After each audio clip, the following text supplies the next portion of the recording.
Crowds haven't been quite as big, but the action on the fields has been just as intense. As we turn the page on the calendar into November, one of the top teams in the Lowcountry has been Hilton Head Christian Academy. Marcus Walsh has more.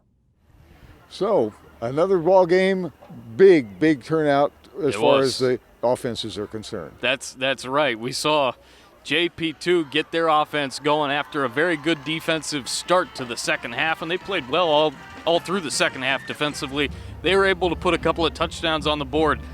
But I tell you what, Paduzzi and Blackshear all night, particularly in the first half, they were on fire, Don.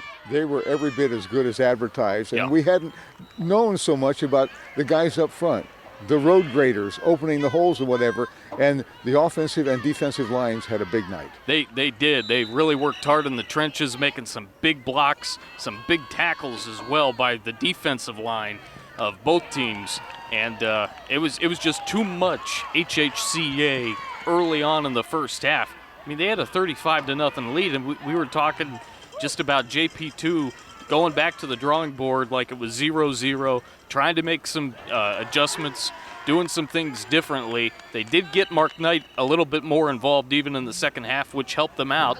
And then getting some backups in and a little bit of razzle-dazzle, they end up winning the second half, On the scoreboard, 14-7. they won the second half. Yeah, they did. And that's important. You know, a lot of people say there's no such thing as moral victories.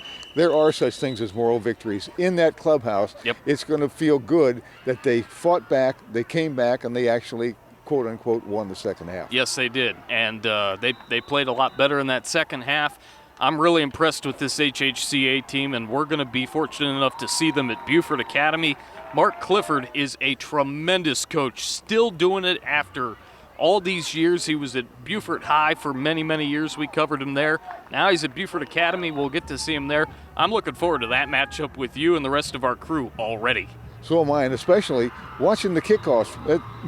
Paduzzi put it in the end zone 3 times tonight. Yes. That's good. As a young man, you're a kicker. And he can do it all, as we talked about. There's just so much talent, and there was so much talent on this field here tonight. And it's going to be fun next week as well. Indeed. We'll see you all next week.